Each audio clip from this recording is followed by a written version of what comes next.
CBN 청취자 여러분, 안녕하십니까? 하나님의 말씀으로 사랑과 행복을 전하는 기도력 방송입니다. 12월 14일 일요일, 카이사르에게. 내가 가이사의 재판자리 앞에 섰으니 마땅히 거기서 신문을 받을 것이라. 만일 내가 불의를 행하여 무슨 죽을 죄를 지었으면 죽기를 사양하지 아니할 것이나, 만일 이 사람들이 나를 고발하는 것이 다 사실이 아니면 아무도 나를 그들에게 내줄 수 없나이다. 내가 가이사께 상소하노라. 사도행전 25장 10절 11절. 찬미가 541장 길이 멀고 곤비하며 찬미를 들으신 후에 말씀을 나누겠습니다.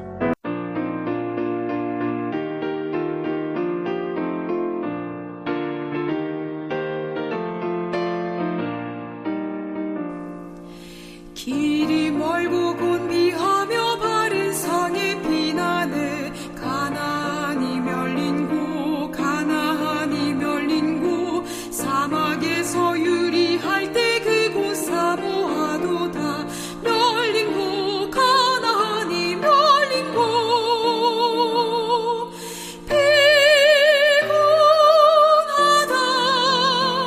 피곤하다 거친 광야 끓는 사막 첩첩시 헤매니 피곤하다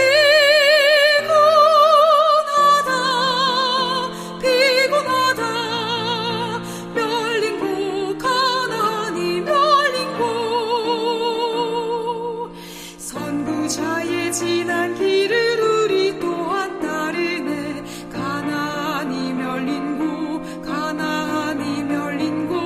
끌린 사막 지나려니 또한 개서자도다. 멸린 곳 가나안이 멸린 곳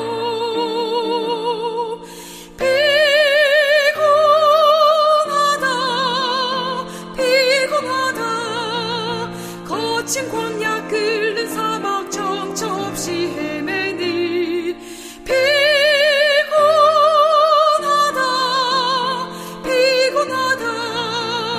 멸린 곳 가나안이 멸린 곳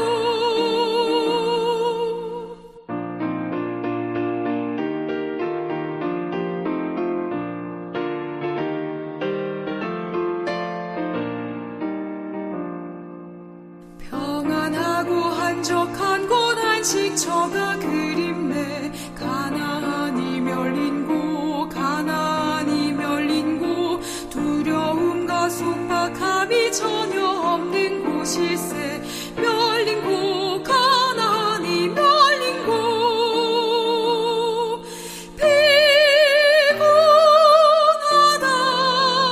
피곤하다 거친 광야 끓는 사막 첩첩시 헤매니 피곤하다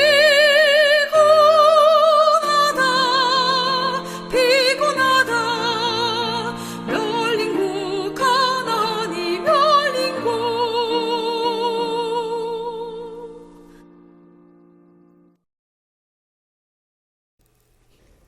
편견과 독선에서 비롯한 증오 때문에 하나님의 종은 또다시 이방인에게 보호받을 수밖에 없었다. 그와 똑같은 증오 탓에 선지자 엘리야가 사렙다의 과부를 찾아가 도움을 청했고, 복음의 사신들이 유대인을 떠나 이방인들에게 복음을 전했다. 이런 증오는 오늘날 하나님의 백성도 겪는다. 그리스도를 따른다고 떠벌리는 이들 중에는 유대인들의 마음에 크게 자리 잡았던 똑같은 교만, 형식주의, 이기심, 똑같은 차별의식을 지닌 사람이 많다. 곧 맞이하게 될 큰 위기의 때 하나님의 신실한 종들은 그에 못지않은 냉대, 그에 못지않은 잔인한 결정, 그에 못지않은 강한 증오를 경험할 것이다. 그 악한 날에 양심에 따라 두려움없이 하나님을 섬길 사람은 용기와 굳은 결의, 하나님과 말씀에 관한 지식이 필요하다. 하나님께 충성하는 사람은 박해를 당하고 동기를 의심받고 최선의 노력이 오해받고 그 이름이 악하게 여겨질 것이기 때문이다. 사탄은 속일 수 있는 온갖 능력으로 사람들의 마음에 영향을 끼치고 이해력을 어둡게 해 악을 선으로, 선을 악으로 보이게 할 것이다. 하나님은 자기 백성이 곧 닥칠 위기에 대비하기를 바라신다. 거룩한 표준에 따라 사는 사람만이 시험과 시련의 때에 굳게 설 수 있다.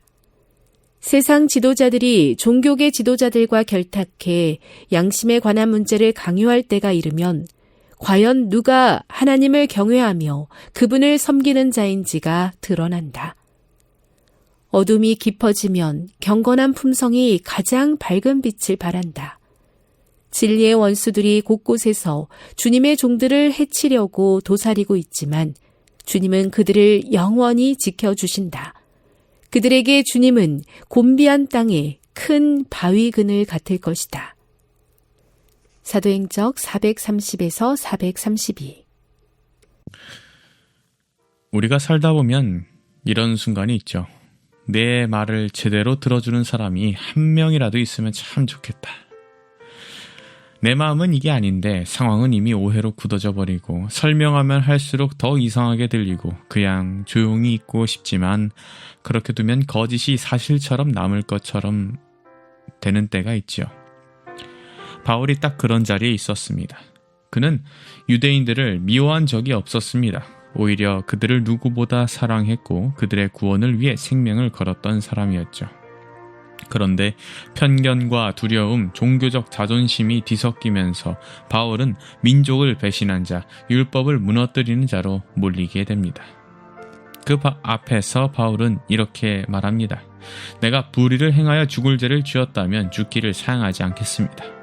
그러나 이 고발이 사실이 아니라면 아무도 나를 그들에게 내줄 수 없습니다. 내가 가이사에게 가서 상소하겠습니다. 이렇게 말한 것입니다. 그는 도망치지 않았던 것입니다. 자신에게 진짜 잘못이 있다면 벌을 받겠다고 말합니다. 그러나 거짓된 말과 조작된 것들에 대해서는 당당히 나아간 것입니다. 그리고 그가 이렇게 말한 것이죠. 내가 가이사께 상소하노라.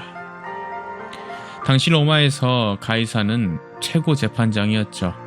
바울은 인간 법정 안에서 가장 높은 자리까지 올라가 공정한 판단을 받겠다고 말한 것입니다. 아이러니하게도 하나님의 종이 유대인에게 보호받지 못하고 이방인 재판 제도 아래서 오히려 생명을 지키게 되는 사건이었던 것입니다. 구약의 엘리야가 자기 민족을 떠나 사르밧 과부의 집에서 보호를 받았던 것처럼 복음을 전하는 사람들이 유대인을 떠나 이방인에게 가야 했던 것처럼 바울도 자기 동족의 미움 속에서 이방인의 손에 맡겨진 것입니다. 이러한 일들은 사실 오늘날에도 많이 일어나는 것 같습니다. 예수님을 믿습니다 라고 고백하는 사람들 사이에서 가장 깊은 상처를 받을 때가 있곤 한 것입니다. 신앙적인 말은 정말 많이 하지만 편견과 형식과 차별에 둘러싸여 말로 상처를 주는 일이 교회 안에서도 번번치 않게 일어나는 것입니다. 하나님께 충성하려는 사람일수록 종종 이런 길을 지나곤 하는 것 같습니다. 의도를 의심받고 노력이 오해받고 이름이 나쁘게 불리고 악한 것이 선인 것처럼 선한 것이 오히려 문제인 것처럼 보일 때가 있는 것입니다. 성경은 이런 때를 전혀 이상한 일처럼 말하지 않습니다. 곧 맞이하게 될 위기의 때에 신실한 종들이 이런 일을 겪게 될 것이라고 미리 말하고 있는 것입니다. 그래서 되려 묻습니다. 그런 순간에 우리는 어디에 서야 하겠습니까? 하나는 양심 앞에 정직하게 서야 한다는 것입니다. 내가 정말 잘못한 것이 있다면 주님 앞에서 인정하겠습니다. 라고 고백해야 됩니다. 그러나 거짓과 왜곡에는 조용히 아니오라고 말할 수도 있어야 하는 것입니다. 다른 하나는 하나님께 상소하는 것입니다. 바울은 가이사에게 상소했지만 그 마음 깊은 곳에서는 더 높은 재판장이신 하나님을 바라보고 있었을 것입니다. 하나님 앞과 살아있는 자와 죽은 자를 심판하실 예수 그리스도 앞에서 그는 상소한 것입니다. 결국 마지막 판결은 사람이 아니라 하나님께 있다는 것을 그는 알고 있었던 것이죠. 지금 여러분이 서 있는 작은 법정은 어디이십니까? 가족 안에서일 수도 있고 직장과 교회 안에서일 수도 있습니다. 설명해도 잘 풀리지 않은 오해, 억울함, 내가 괜히 이 길을 왔나라고 생각하고 싶은 마음이 혹시 있으신지 모르겠습니다. 그럴 때 이 말씀을 마음에 조용히 담아보시면 좋겠습니다. 주님, 사람의 눈앞이 아니라 주님 앞에 서겠습니다. 사람에게만 해명하려고 애쓰기보다 제 마음을 아시는 주님께 제 삶을 맡겨드리겠습니다. 제가 잘못한 부분을 겸손히 인정하게 하시고 거짓된 비난 앞에서는 조용히 진리 편에 설 수 있도록 저를 이끌어 달라는 이런 말입니다. 어둠이 깊어질수록 경건한 품성이 더 밝게 드러난다고 합니다. 모든 것이 뒤섞여 보이는 시대일수록 하나님을 향한 양심과 말씀에 붙든 마음은 더 분명한 기준과 빛이 될 것입니다.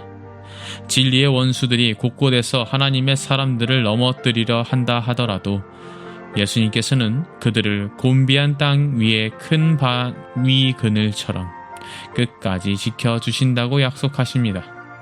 오늘도 사람의 재판장을 바라보지 않고 하나님 안에서 조용히 서 있는 믿음의 자리가 저와 여러분 안에 세워지기를 간절히 바라며 말씀 마치겠습니다. 함께 기도하시겠습니다. 하늘에 계신 하나님 아버지, 감사합니다. 저희들이 흔들리는 순간에 어떠한 자세로 나아가야 할지 일깨워 주심에 감사드립니다. 저희가 어려운 순간이 닥쳤을 때, 그리고 어려움을 일으켰을 때에 오로지 양심에 따라 하나님의 음성에 따라 움직이는 참된 그리스도인의 삶을 살아갈 수 있도록 인도하시옵소서. 그렇게 사는 것이 복이 되는 삶이며 그렇게 사는 것이 하나님께 영광 드리는 삶을 기억하는 저와 모든 성도가 될 수 있도록 인도하시옵시기를 예수님의 이름으로 기도합니다. 아멘.